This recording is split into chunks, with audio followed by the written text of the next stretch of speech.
Real cases before a real judge.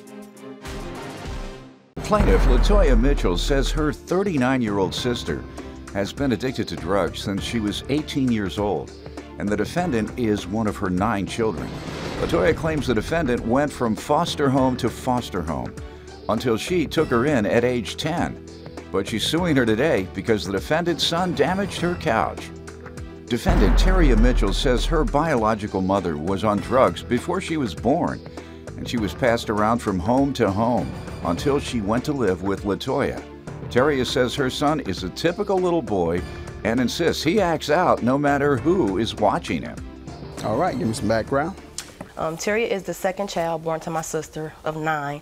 My sister has a horrible drug addiction.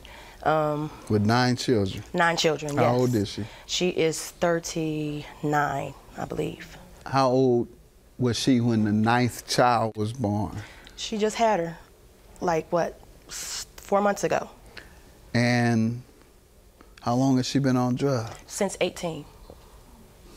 And it's been a long road and struggle. That happens so often, and I just, as streetwise as I am, that's the one part I don't understand. If you're very addicted to crack, why do you keep having children?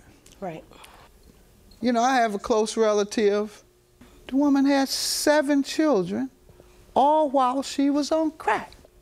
I just don't understand that. I mean, I guess if you're engaging in sexual activity and you're doing it for money because you're desperate to get high, and the guy says, well, I'm not going to protect myself. So, of course, you want that money for the crack. You're going to say, go ahead, do what you want with me. I just need that crack. So perhaps that's it. But that just shows that the men, well, maybe they're having relations with crack-addicted men. Because if you are of your right mind, you don't have sex with a crack addict. So it's him more than her. It's these crazy men. So now I get it. You got some foolish men out here. Go ahead. Okay, Your Honor. She pretty much had a rough upbringing. Foster home to foster home, family member to family member, until she came to me at 10 when my mother got deathly ill and sick. And I took her in custody with the rest of my 4 children at the time. I was a young mom. And during that time... How many boys did the mother have? I have 6 brothers. Like 6 boys and 3 girls, yes. How many go to prison or drop out of school? None. They're all successful. Because the other family members help? Yes. Very good. We are Glad blessed. to hear that. That's all. We are blessed. Because the other part of that is the overwhelming problems we're having with some young people who are engaged in criminal activity and violence. It's because they haven't been raised properly, because we have a whole generation knocked out by crack. And they still had children. And if you're crack addicted, you're not raising any children. They're out in the street. Right. They're not being taught discipline. They're not given structure in the household. They're not being helped with their homework. They're not made to do their homework. They're really on their own. And they're in the street. And so they see the street gang member who says, man, you better come on with us. I know you ain't getting no love at home. Right. So they say, come on, let us raise you. Right. Then they get involved in criminal activity, or they don't know how to settle disputes without fighting because they've never really been taught. People say, well, when the person says, I never really knew right from wrong, there are some people like that. That's never been really taught. Or over and over, instilled in them. They know not to steal, but it's not instilled in them enough that they have the discipline to resist what is otherwise criminal behavior. So that's what we're seeing in this fabric of violence and crime among some of our young adults. That's why it's not all of our young adults, it's some of them. And they have not been raised because there's so many crack addicts. All right, just had to give people an understanding of what's happening out there with regard to parents having babies while they're addicted and failing to raise those babies. Right. It equals you all, us, me, being a victim of crime by a child who was never taught to do the right thing. So, we're glad that you came out all right. We're glad that your brothers and sisters, for the most part, came out all right. I'm proud of your family. It is the second child born to my sister of 9. My sister has a horrible drug addiction. With 9 children. 9 children, yes. How old is she? She is 39. And how long has she been on drugs? Since 18.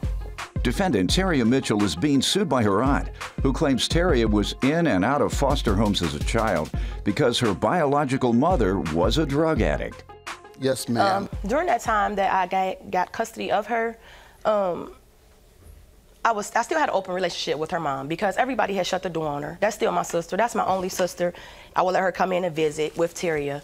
And one instance, she overheard my sister state to one of my friends that she was not her child, that she was my child.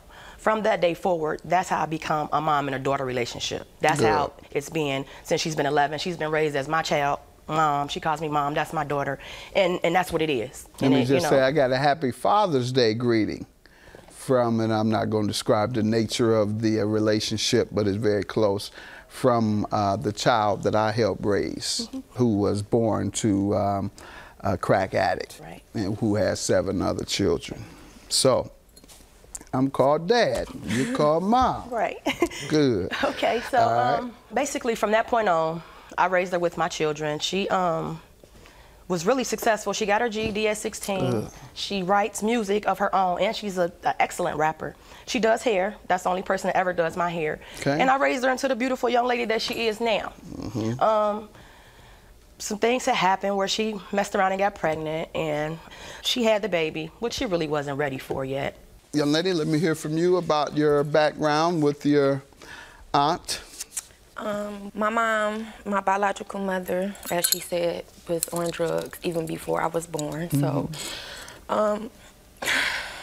I grew up in foster homes and been passed around mostly my whole life. And when I was 10, on Christmas Day, I never forget my biological mother dropped me off at my aunt's house, and I've been with her ever since. So when I was 15, as she said, I overheard my biological mother saying that I wasn't her daughter. And so ever since that day, I just always call her Mom. I do music, I do hair. Like, I'm really trying to be successful. And now, did you go and get a license to do hair? Did you go to cosmetology school? I'm in cosmetology school now. All right. Now, I always tell young folks who want to go into music that make sure you have a B plan, and that sounds like a very good B plan. Oddly enough, the young lady I'm referring to, I sent her to cosmetology school. And even though she aspires to be an entertainer as well, her skill is doing hair, and that's her B plan. And so keep that as your B plan. Let's hear about this property you're suing her for. Okay, well, Taria moved out for a while to branch off on her own. So I said, okay, I'm gonna treat myself. I went out and got me an all-white Italian leather 3-piece sectional with the ottoman. Not expecting for my grandbaby and my daughter to come back home. During that time, I have a computer in my home, and all of the kids, you know, they go crazy over the computer. She stays on the computer more than anybody in the house. And she don't watch Logan while she's at the computer. He runs through the house and he just gets into everything. For instance, we was coming home from the store one day, and we all went up in the house, and the girl stayed outside. So I guess she felt like one of the girls was gonna keep Logan. They didn't have Logan. Logan done snuck off and ran off and done walked around the block. So that was an instance where we kind of clashed there, because I'm like, you need to keep a better eye on him. Had it not been for the neighbors bringing him back, it could have been, it could have been bad.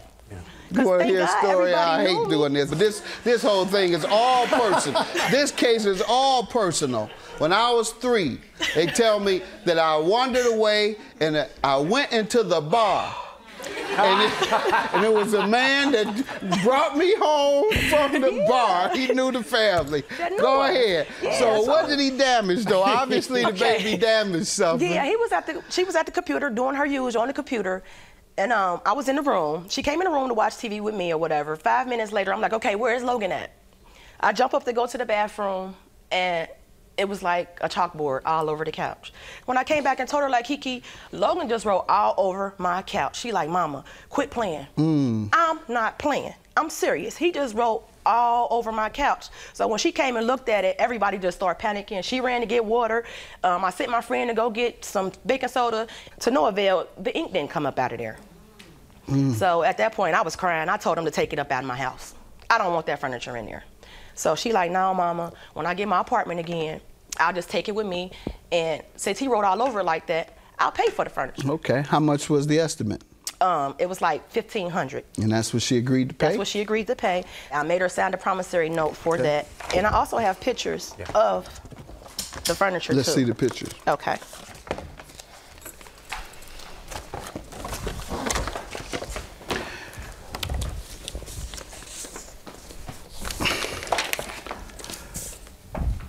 All right, she say baby messed up her couch. Tell me what happened. I just want to say that my son is not bad. He is a little boy. He's only 2 years old, and that's what toddlers do. I mean, it's been incidents where everybody, like, I pay my sisters to watch him when I have to do a show or anything, go to the studio, whatever I have to do. And it's been times where they have done stuff similar to that. It only takes a split second for him to really like get out the door, and then everybody's like in a panic, where's Logan, where's Logan? So it's not like I'm just an irresponsible mother. Like, I'm very good with my son, but he did write on the couch, and everybody was in the house the same day that the couch got wrote on. How many people? My mom, my stepdad, me, and my sisters were all there. About 8 people. And you have nerve enough to say that she's the only one negligent, and there's 7 other grown-ups in there. Defendant Taria Mitchell is being sued by her aunt, who claims Taria was in and out of foster homes as a child because her biological mother was a drug addict. Did you agree to pay? Yes, I did. All right. And I really did. I still am going to pay but right now it's just been hard. I'm a single mother, and any money that I do get from doing hair and makeup and nails and all that stuff is going to my son. It's going to, help around the house and things that I need to get done. How do people reach you if they want to get their hair done? On my cell phone. Trying to figure how we can help promote you without giving your phone number to the nation. Because I want you to have some money to continue to be the good parent that you are. I have people reach out to me on Facebook and get their hair, that need their hair There done. you go, Facebook. What do they do to get you on Facebook? In what city? In Cincinnati. In Cincinnati. If you live in Cincinnati. Facebook, just inbox me at Fire Red Mitchell, and Fire Red Mitchell. If you want your hair laid to the bone. Judgment for the plaintiff, $1,500. Good luck to you. Proud of you once again. Thank you. Have a good day. I just like to say that she's my daughter. I love her. I'm always going to love her, and I support her in anything that she does. And I love my grandbaby. I just want to say that I'm sorry, Mom, and I promise that I'm going to buy you a house when I get my record deal. I'm going to hold you to that.